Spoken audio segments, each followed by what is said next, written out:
किसान भाइयों, आज हम आपसे जो बात करने जा रहे हैं वो बात ये कर रहे हैं कि हम अपने खेतों में जो उर्वरक डालते हैं, उर्वरक का सही तरीका क्या है खेत में डालने का।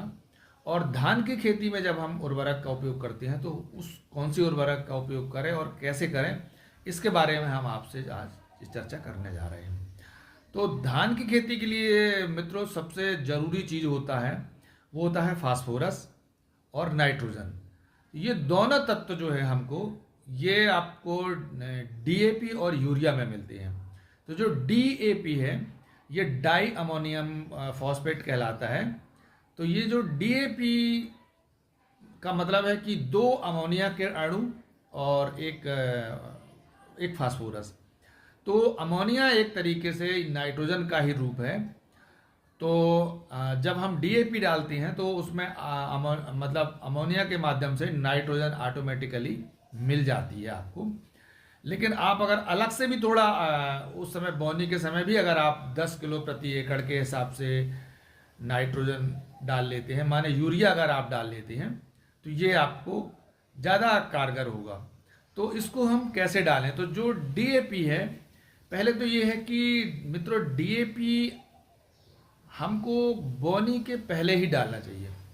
जैसे आप अगर आपको बोनी करना है तो आप अपना खेत तैयार कर लीजिए, और खेत तैयार बोनी करने के ठीक अगर एक हफ्ते पहले अगर आप डीएपी डाल लेते हैं, और डीएपी की लगभग 40 से 50 किलोग्राम प्रति एकड़ के हिसाब से अगर आप डीएपी को गोबर की खाद थोड़ा होना चाहिए और डीएपी पहले डाल लीजिए और उसको खेत को पाटा लगा दीजिए।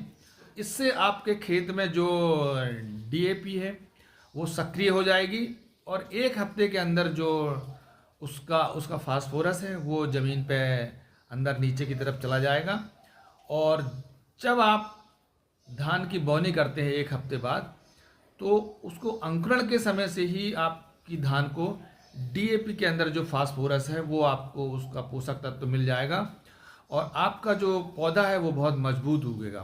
तो जब आप डीएपी डालते हैं तो उसके साथ लगभग 10 अगर आप 10-15 किलो यूरिया भी डाल लेते हैं डीएपी के साथ, तो ये और ज़्यादा अच्छा होगा। तो इस तरह से दोस्तों, अगर आप डीएपी जो खाद है उसको बोनी के आप पहले डाल लेते हैं तो उसका असर बहुत बढ़ जाता है। और यदि डीएपी के जब घुलता है, पानी के अंदर जाता है, तो डीएपी कैसे वो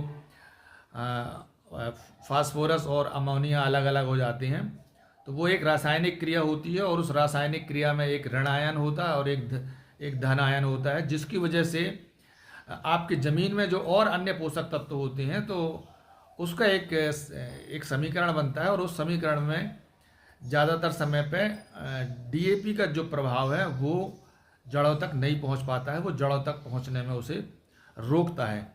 इसीलिए अगर आप डीएपी को एक साथ बोनी के पहले एक हफ्ते पहले डाल देते हैं तो ये आपकी फसल के लिए बहुत ज़रूरी होता है, और ये बहुत अच्छा काम भी करेगा। तो जो इसकी हम मात्रा पे अगर आप देखें तो आप 50 किलो डीएपी, 10 किलो पोटास और 10 किलो यूरिया का एक बेसल डोज बना लीजिएगा, और इसको आप डाल दीजिएगा खेत में। बोनी के एक हफ्ते पहले डाल दीजिएगा और डाल करके इसको पाटा चला दीजिएगा और खेत को छोड़ दीजिएगा। और उसके फिर एक हफ्ते बाद आप खेत में बोनी करेंगे तो आपको इसका खाद का बहुत अलग असर देखने को मिलेगा, और इससे आपके पौधे में बढ़वार, पौधे में ग्रोथ अच्छी मिलेगी, और पौधे की जो नीचे जो जड़ों में फुटान में भी बहुत मदद करेगी ये। तो ये खाद डालने का जो सबसे सही तरीका है मित्रों ये होगा। और फिर जब आप 20 से 25 दिन का आपका धान हो जाए तो उस समय आपको एक अलग से डोज बनाना पड़ेगी, और उस डोज में आपको डीएपी डालने की ज़रूरत नहीं है। उस समय आप 5 किलो जिंक और 30 किलोग्राम यूरिया अगर आप 25 दिन बाद धान की फसल में डालते हैं तो ये आपके फसल में बहुत बढ़िया बढ़वार देगा और बहुत बढ़िया कलर होगा, और उससे नीचे जड़ें भी बहुत मजबूत होंगी और पौधे को बढ़ने में, वृद्धि करने में बहुत मजबूती प्रदान करेगा। और उसका जो तीसरा डोज है, वो फिर तीसरा डोज आप डालिएगा उसके 20 दिन बाद। माने बोनी के 20 दिन बाद आपने ये डाल दिया और फिर 20 दिन बाद, और माने करीब 40-45 दिन बाद आप जब तीसरा डोज डालेंगे, 50 दिन के अंदर जब तीसरा डोज डालते हैं, तो उस तीसरे डोज में आप डाल दीजिएगा 30 किलो डीएपी और 5 किलो पोटास। आप मिला के अगर आप तीसरा डोज दे देते हैं प्रति एकड़ के हिसाब से, तो ये आपकी फसल को मजबूती प्रदान करेगा। और बहुत, क्योंकि जो हमने शुरू में जो बेसल डोज डाला था फास्फोरस का, डीएपी का, असल में डीएपी 30-40 दिन तक ही खेत में सक्रिय रहती है, काम करती है, और उसके बाद वो ख़त्म हो जाती है। इसलिए हमें ज़रूरी होता है कि एक बार डीएपी की कुछ मात्रा हमको 40 से 50 दिन के बीच में हमको फसल को देना बहुत ज़रूरी होता है। तो जो हमने तीसरा डोज आपको बताया कि 30 किलो डीएपी और 5 किलो पोटास को आप तीसरे डोज के तौर पर अगर आप खेत में डाल देते हैं, तो आपकी फसल में शानदार वृद्धि होगी, कल्ले भी फूटेंगे, जड़ें भी अच्छी मजबूती होगी, और फसल बढ़िया लहलहाएगी और इसकी पैदावार भी अच्छी होगी।